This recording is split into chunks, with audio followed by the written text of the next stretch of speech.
Dear students, welcome you once again to my spoken English class. দেখো, গত ক্লাসে আমরা উডের ব্যবহার শিখেছিলাম।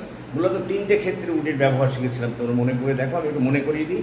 একটা তো বলেছিলাম তোমাদের, যদি বাক্যের শেষে ত, তাম, তেন থাকে, যেমন মনে করো করতাম, খেতাম, যেতাম, আসতো, যেত, এবং যদি প্রাত্যহিক অর্থে বোঝায়, তাহলে সেখানে তোমাদের বলেছিলাম প্রথমে কর্তা বসাবে, তারপর উড, তারপর মূল ক্রিয়ার প্রেজেন্ট গ্রুপ, তারপরে অন্যান্য কর্ম। যেমন মনে করো আমি অতীতে প্রত্যহ ফুটবল খেলতাম, তাহলে I would play football at past everyday. এইরকম আমি দ্বিতীয় যে ব্যবহারটা তোমাদের শিখিয়েছিলাম, যে যদি দেখো কোনো অনিশ্চয়তা অর্থে কোনো বাক্য ব্যবহার করা হয়, সেখানে উড ব্যবহার করা হয়। ওই একই রকম, যেমন মনে করো আমি এরকম বললাম যে আমার মনে হয় আমি আজ বাজারে যাব। দেখো, এখানে বাজারে যাওয়াটা অনিশ্চিত, তাই নয় কি? সেই কারণে আমরা বলতে পারি যে I think that I would go to the market today. এই অনিশ্চয়তা অর্থে ওই একইভাবে আমরা দেখেছি যে উডের ব্যবহার হয়। আর একটা বলেছিলাম আমি তোমাদের বাক্যের কথা, যে যদি শর্তযুক্ত বাক্য দেখো, তাহলে সেক্ষেত্রেও কিন্তু উডের ব্যবহার হয়। যেমন মনে করো যে যদি সে আমার বাড়িতে আসতো, তাহলে আমি তার বাড়ি যেতাম। তার মানে দেখো, if he came to my house, then I would go to his house. দেখো, এইসব কথা আমি তোমাদের আগের ক্লাসে শিখিয়েছি। কিন্তু আজকে আমরা যে নতুন জিনিসগুলো শিখব, সেটা ভালো করে শোনো মন দিয়ে। প্রথম যেটা বলবো, যে অতীতকালে যদি কোনো ভবিষ্যতের ঘটনার কথা বলা হয়, লক্ষ্য করো, অতীতকালে কোনো ভবিষ্যতের ঘটনা, যেমন করো সে বলেছিল যে সে আজ আসবে আমার বাড়ি, তাহলে দেখো সে বলেছিল মানে অতীতকালে, আর ঘটনাটা কিন্তু ভবিষ্যতে সে আমার বাড়ি আসবে। তাহলে সেক্ষেত্রে কিন্তু ওই যেখানে ববে বা যুক্ত বাক্যটা আছে, সেক্ষেত্রে উড ব্যবহার করা হবে। অতীতকালের ঘটনা তো পাস্টের কথা উল্লেখ করতে হবে, তারপরে যেমন কর্তা, মূল, তারপরে উড, তারপরে মূল ক্রিয়ার প্রেজেন্ট গ্রুপ, তারপর অন্যান্য কর্ম।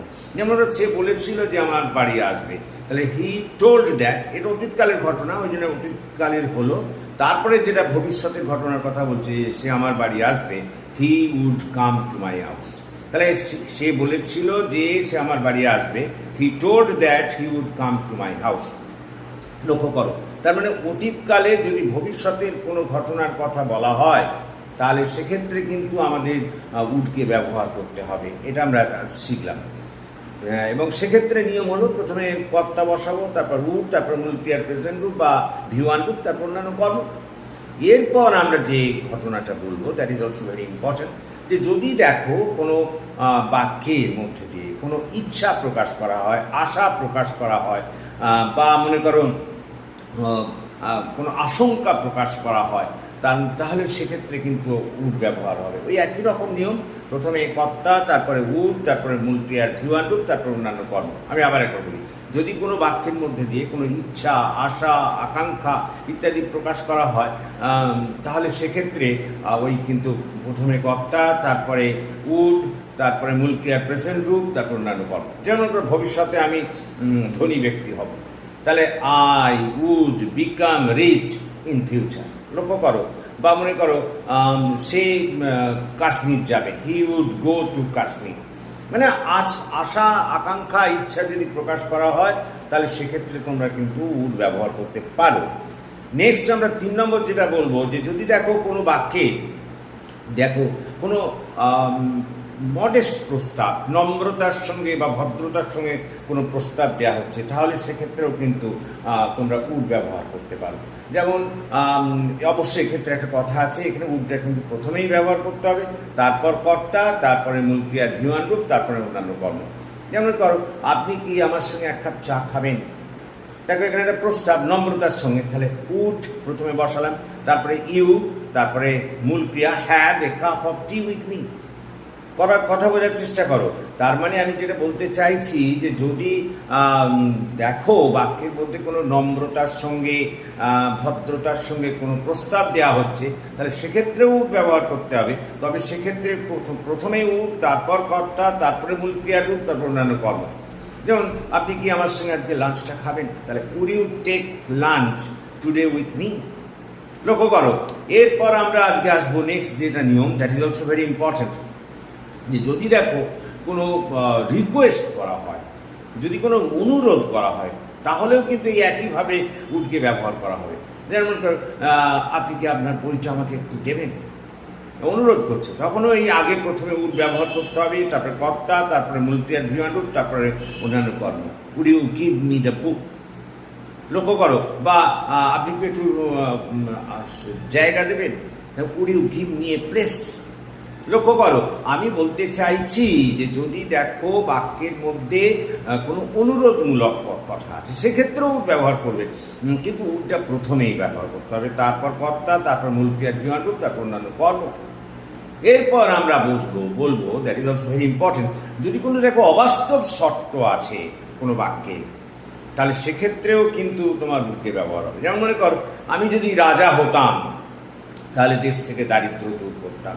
দেখো এই যে অবাস্তব রাজা হওয়া, দেখো এটা তো অবাস্তব ব্যাপার সাধারণ মানুষের পক্ষে, সাধারণত এটাই তো মনে করা হয়। তাহলে if I were the king I would remove poverty, যদি আমি রাজা হতাম দেশ থেকে দারিদ্র দূর করতাম। কথাটা বোঝার চেষ্টা করো। বা যদি আমি প্রধানমন্ত্রী হতাম সকলকে চাকরি দিতাম। If I were the prime minister I would give service to everyone. তাহলে আজকে আমরা দেখো কতগুলো বললাম, আমি আবার একবার বলি। প্রথমে বললাম যদি দেখো কোনো বাক্যে অতীতকালে কোনো ভবিষ্যতের ঘটনা বলা হচ্ছে, তাহলে সেক্ষেত্রে কিন্তু ওই ভবিষ্যতের ঘটনার সঙ্গে যে অংশটা আছে যেটুকু, সেক্ষেত্রে উড ব্যবহার হবে। যেমন সে বলেছিল যে সে আজ স্কুলে যাবে, তাহলে হি টোল্ড দ্যাট, সে বলেছিল, এটা অতীতকালের ঘটনা হয়ে গেল। এবার সে স্কুলে যাবে, ভবিষ্যতেই বলছে, এই ভবিষ্যতের ঘটনা বলছে অতীতকালে, অতীতকালে ভবিষ্যতের ঘটনা বলছে, তাহলে সেক্ষেত্রে কিন্তু উড ব্যবহার করতে হবে। তাহলে সে বলেছিল ইংরেজি হি টোল্ড দ্যাট, তারপরে সে আজ স্কুলে যাবে, he would go to school today. এরপর আমরা আসবো, জানো এটাকে অ্যাকচুয়ালি ন্যারেশন চেঞ্জ বলে। তো ন্যারেশন চেঞ্জের নিয়ম অনুযায়ী কিন্তু এখানে উইলটা actually he will go to school হওয়ার কথা, কিন্তু সেটা ন্যারেশন চেঞ্জের নিয়ম অনুযায়ী হয়েছে he would go to school. যাক, সেটা তোমাদের এই স্পোকেন ইংলিশে মনে রাখো, অতীতকালে কেউ যদি কোনো ভবিষ্যতের ঘটনা বলে তাহলে সেক্ষেত্রে কিন্তু উডের ব্যবহার হবে। তারপর আমি যে অংশটা পড়লাম যে নম্রতার সঙ্গে যদি কোনো প্রস্তাব দেওয়া হয়, ভদ্রতার সঙ্গে প্রস্তাব দেওয়া হয়, তাহলে সেক্ষেত্রে উড ব্যবহার করতে হবে, কিন্তু সেখানে নিয়ম প্রথমে উড, তারপর কর্তা, তারপর মূল ক্রিয়ার ভিওয়ান রূপ, তারপর অন্যান্য কর্ম। যেমন আপনি কি আমার সঙ্গে একটু চা খাবেন? Would you have a cup of tea with me? আপনি কি আজকে আমার সঙ্গে ডিনারটা করবেন? Would you take dinner with me today? দেখো এইরকম হবে। আবার বললাম যে যদি অনুরোধ করা হয় যে প্লিজ আপনার ছাতাটা আমাকে দেবেন, তাহলে would you please give your umbrella to me? সেক্ষেত্রেও কিন্তু উড ব্যবহার করতে হবে ওই একইভাবে, প্রথমে উড, তারপর কর্তা, তারপর মূল ক্রিয়ার প্রেজেন্ট রূপ, তারপর অন্যান্য কর্ম। এরপর আমরা এসেছি যে যদি দেখো কোনো আশঙ্কা, ইচ্ছা, আশা, আকাঙ্ক্ষা প্রকাশ করা হয়, তাহলে কিন্তু সেক্ষেত্রে উডকে ব্যবহার করতে হবে। যেমন করো আজ ভারী বৃষ্টি হবে, দেখো এখানে আশঙ্কা প্রকাশ করছো, তাহলে it would rain heavily today, বা it would rain cats and dog today, মুষলধারে বৃষ্টি হবে। লক্ষ্য করো, এরপর আমরা বলেছি যদি কোনো শর্ত, অবাস্তব শর্ত যুক্ত থাকে বা এমনি শর্ত যুক্ত থাকে, তাহলে সেক্ষেত্রেও কিন্তু তোমাকে উডকে ব্যবহার করতে হবে। যেমন করো যদি আমি প্রধানমন্ত্রী হতাম, দেখ প্রধানমন্ত্রী হওয়া বা না হওয়া এটা তো একটা অবাস্তব ব্যাপার, তাহলে সেক্ষেত্রে তোমাকে বলতে হবে if I were the prime minister, আমি দেশের দারিদ্র দূর করতাম, I would remove the poverty of the country. দেখো আমি এগুলোই লিখেছি। অতীতকালে যদি ভবিষ্যতে কোনো কাজ উল্লেখ করা হয় তাহলে সেক্ষেত্রে উডকে ব্যবহার করা হয়। তাহলে সেখানে প্রথমে অতীতকালের ঘটনাটা তো যেমন আছে বলবে, তারপরে যেটা ভবিষ্যতের কথা বলা হচ্ছে সেখানে সাবজেক্ট, তারপর রূপ, তারপর ভিওয়ান রূপ, তারপর অন্যান্য কর্ম। উদাহরণ দিয়েছি, সে বলেছিল যে সে আমাদের বাড়ি আসবে, হি টোল্ড দ্যাট, তারপরে অতীতের ঘটনা। এবার ভবিষ্যতের ঘটনার কথা বলছে, সেখানে উডের ব্যবহার করছি, he would come to our house. তারপরে দেখো ভদ্রভাবে বা নম্রভাবে কোনো প্রস্তাব জানানোর ক্ষেত্রে উড ব্যবহার করা হয়, অবশ্য সেক্ষেত্রে প্রথমে উড, তারপর সাবজেক্ট, তারপর ভিওয়ান রূপ, তারপর অন্যান্য কর্ম। যেমন মনে করো আমি লিখেছি আপনি আমার সঙ্গে এক কাপ চা খাবেন, তাহলে would you have a cup of tea with me? তারপরে একইভাবে কোনো অনুরোধের কথা যদি বলা হয় তাহলে সেক্ষেত্রে একইভাবে উডের ব্যবহার করা হবে। যেমন আপনি কি আমাকে আপনার বইটা দেবেন? Would you give your book to me? তারপর শর্তযুক্ত বাক্যের ক্ষেত্রে ওর ব্যবহার করা আমি তোমাদের দেখালাম যে যদি আমি রাজা হতাম আমি দারিদ্র দূর করতাম।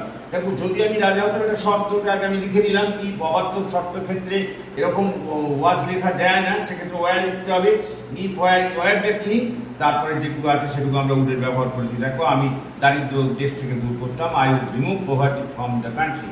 তারপর বলছি ইচ্ছা, আশা, আকাঙ্ক্ষা প্রকাশের ক্ষেত্রেও কিন্তু উড ব্যবহার করা হয়। যেমন করে আমি যদি বলি আমি কাশ্মীর যাব, I would go to Kashmir. বা মনে করো আজ সে এই ঝোড়ো রাতে হয়তো আসবে, তাহলে he would come here today in this stormy night. দেখো এইরকম কথা আমরা বলতে পারি ইচ্ছা, আশা, আশঙ্কা প্রভৃতি প্রকাশের জন্য উড ব্যবহার করা হয়। সুতরাং আশা করি বুঝতে পেরেছো। So that's all for this day. Thank you.